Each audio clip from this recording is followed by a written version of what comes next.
Listen, I need you to really hear what I'm about to say, because what we're discussing today isn't just about one person's downfall, it's about something far more calculated, far more deliberate. Katt Williams didn't just predict what would happen to Diddy, he predicted exactly what wouldn't happen. And when that Netflix documentary finally dropped, the absence of certain names told a story more powerful than anything that made the final cut. This isn't conspiracy. This isn't speculation. This is pattern recognition. And once you see it, you can't unsee it. So let me ask you something before we dive in. When the most powerful people in entertainment stay silent, when their names mysteriously vanish from conversations where they absolutely belong, when allegations follow identical patterns but produce completely different outcomes, is that protection or is that something else entirely? Stay with me. Because by the end of this video, you're going to understand exactly how the game is really played. Let's rewind to January 2024. Katt Williams sits down with Shannon Sharpe on Club Shay Shay, and the internet loses its mind. 3 hours of raw, unfiltered truth, jokes, stories, call-outs. Most people watched it for entertainment, for the viral moments, for the memes. But if you were actually listening, not just hearing, but listening, there was something else happening in that room. Katt wasn't doing stand-up, he was issuing warnings. He talked about industry gatekeepers, about parties where lines got blurred, about people who collected secrets like currency. And then he said something that should have stopped everyone in their tracks. All lies will be exposed in 2024. Now, on the surface, that sounds like typical Katt Williams bravado, right? Bold, confident, provocative. But here's what people missed. He didn't say everyone will be exposed. He said the lies will be exposed. And there's a massive difference between those two statements. Because lies getting exposed doesn't mean everyone who told them goes down. It means the system decides which lies it can no longer afford to protect. Think about Katt's history for a second. This is a man who's been telling uncomfortable truths for decades. He called out Hollywood's power structure when everyone said he was paranoid. He talked about strange rituals and compromising situations when people laughed it off as comedy. He warned about predatory behavior in the industry when it was career suicide to do so. And what happened to him? Arrests, controversies, being labeled difficult or unstable. The classic playbook for silencing someone without actually addressing what they're saying. But here's the thing about Katt. He's been right over and over and over again. Not sometimes, not occasionally, consistently. Years before Kevin Hart's ex-wife's accusations, Katt questioned his meteoric rise. Years before Harvey Weinstein, he talked about coercion in Hollywood. Years before R. Kelly's conviction, he hinted at open secrets nobody wanted to acknowledge. So when Katt Williams tells you something is coming, you should probably pay attention, because he's not guessing, he's not theorizing, he's revealing what he already knows. Fast forward to November 2024, Diddy's legal troubles explode into full public view. Arrests, lawsuits, allegations that sound like they came from a crime thriller. And then 50 Cent announces his documentary. Now, 50 producing this project is fascinating in itself, because 50 Cent is many things, but he's not reckless. He understands power. He understands leverage. He understands exactly how far you can push before the system pushes back. So when he decides to executive produce a documentary about one of hip-hop's most powerful figures, you have to ask yourself, what's the real objective here? Is it truth, justice, exposure, or is it something more strategic? The documentary drops, and immediately something feels incomplete, not poorly made, not lacking in production value, incomplete, like watching a puzzle where crucial pieces have been carefully removed. You've got the allegations, you've got the legal analysis, you've got former associates sharing stories, but walk through the content and you start noticing gaps, big gaps, people who should absolutely be part of this conversation, people whose names have been swirling in rumors and allegations for years, simply aren't there. No interviews, no archival footage, no commentary, nothing. And at first you think maybe it's a legal thing, maybe certain people refuse to participate, but then you remember this is a documentary about someone. It's not authorized, it doesn't need permission. If you're telling the complete story of Diddy's alleged misconduct, you include everyone connected to that story, unless you can't, unless including them crosses a line that even 50 Cent won't cross. So let's talk about who's missing and why their absence matters so much. The Snoop situation. Snoop Dogg and Diddy have been in the same circles for over 3 decades. Not casual acquaintances, not distant colleagues, real documented proximity to the same spaces, the same parties, the same industry moments. Now here's where things get uncomfortable. Back in 2020, a woman named Ali Carter made serious allegations online. She named names. She provided specific details. She claimed direct knowledge of misconduct. She was immediately dismissed, attacked, labeled unstable, no major media coverage, no investigation, no follow-up. Fast forward to today, and those allegations have never been addressed, never investigated, never resolved. Meanwhile, Snoop headlines the Super Bowl halftime show, appears in major brand campaigns, remains a beloved cultural icon. I'm not here to prosecute allegations. I'm not claiming to know what happened. What I am saying is this. In entertainment, we've seen careers destroyed over far less serious accusations with far less corroborating detail. We've seen people blacklisted for rumors. So why does proximity to Diddy's world not even merit a question when it comes to certain names?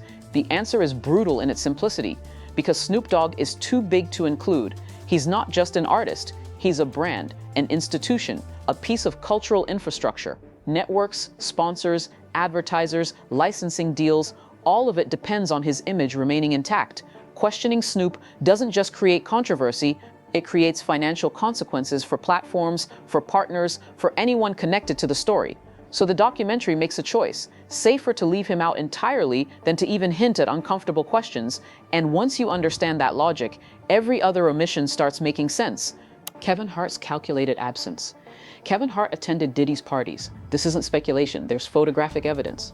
Old footage has resurfaced showing Kevin at these events, sometimes looking uncomfortable, sometimes deflecting with humor, sometimes exhibiting body language that reads as tension rather than celebration. Nothing illegal, nothing definitive, but enough to make people ask questions.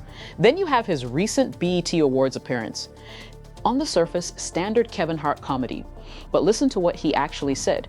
Jokes about not attending after parties anymore, about going home at reasonable hours, about keeping things professional, framed as comedy but delivered with an edge that felt like something else, like boundary setting disguised as a punchline.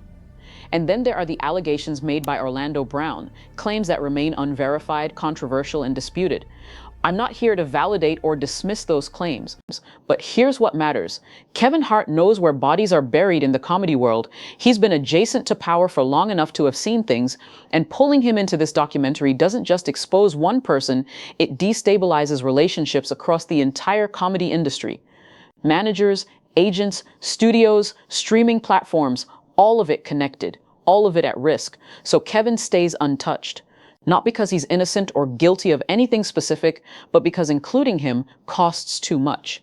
Now we get to the people who were there, not at parties, not in photos, there, in the room, in the contracts, in the decisions. The Mase mystery. Mase was signed to Bad Boy Records during its absolute peak.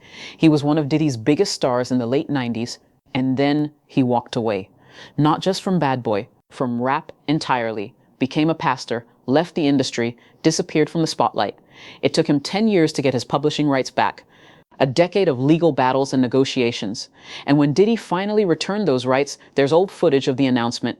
Mase looks shocked, almost disbelieving. He makes a joke about not being used to Puff doing good things.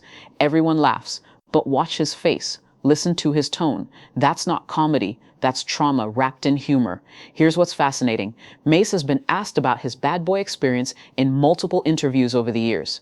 And he never goes into detail. He talks around it. He stays vague. He focuses on business disputes rather than personal experiences. For someone who found God and dedicated his life to truth and transparency, that selective silence is deafening. Including Mase in this documentary would have forced one unavoidable question. What exactly happened that you still can't talk about?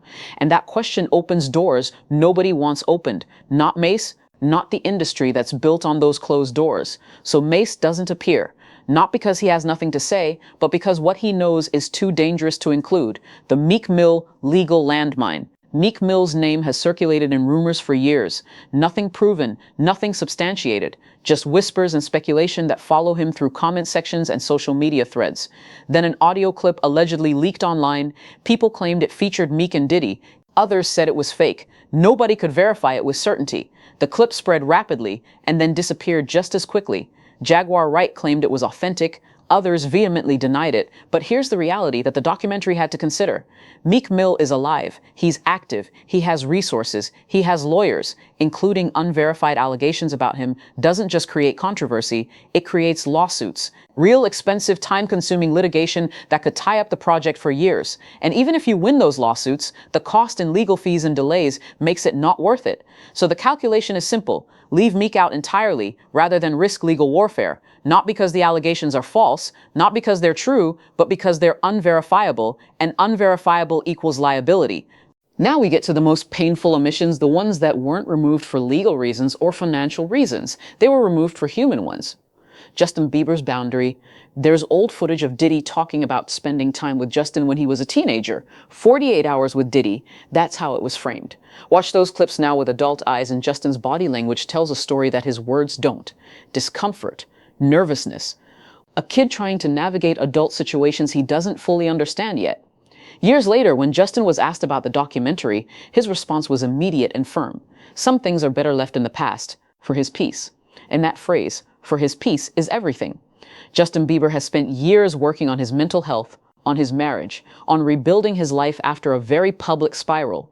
Dragging him back into childhood trauma for the sake of a documentary isn't exposure, it's exploitation. And for once, maybe the only time in this entire project, restraint won. Justin's story stays his own. Usher's unspeakable experience. Usher was the first, before Justin, before anyone. Usher lived with Diddy as a teenager through a program called Puffy Flavor Camp. He's given interviews over the years where he hints at what he saw, never explicit, never detailed, just enough to know that something happened that he couldn't unsee. And years later, Usher was the one who introduced Justin Bieber to Diddy. Think about that for a moment. If you experienced something traumatic in your youth, why would you expose someone else to that same environment? Was it industry pressure? Was it not fully understanding what had happened to him? Was it believing things would be different? We don't know. But according to multiple reports, the Usher segment was filmed. It was produced, it was edited, and then it was cut. Not because it wasn't true, but because it was too dark. Some stories don't inform audiences, they devastate them. And there's a line between documentary and trauma exploitation that even this project wouldn't cross. So Usher's story remains mostly untold, not because it isn't important, but because telling it would destroy rather than illuminate. And now we get to the most significant omission of all. The name that explains every other missing name. Clive Davis. If you don't know that name, that's intentional. Clive Davis isn't the face of the music industry. He's the foundation. Decades of power, multiple labels, countless careers built, shaped, and controlled. Whitney Houston, Alicia Keys, Jennifer Hudson, Kelly Clarkson. And yes, Diddy, because here's what the documentary can't say out loud. Diddy didn't operate independently. He operated within a system with gatekeepers, with hierarchies, with people who've held power longer than Diddy's been alive. Katt Williams said it directly. Diddy wasn't the boss. He answered to someone. So why isn't Clive Davis mentioned in a documentary about Diddy's alleged misconduct?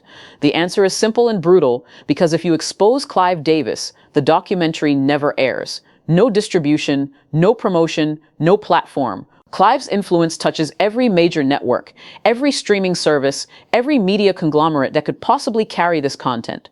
You want to tell a story about industry corruption? You can go after the people in the middle, but you cannot touch the people at the top. That's not journalism. That's not brave documentary filmmaking. That's survival. And 50 Cent, whatever you think of him, is smart enough to know where the line is.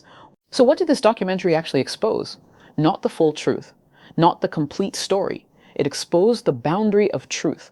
It showed us exactly how far the system is willing to let information go before it protects itself.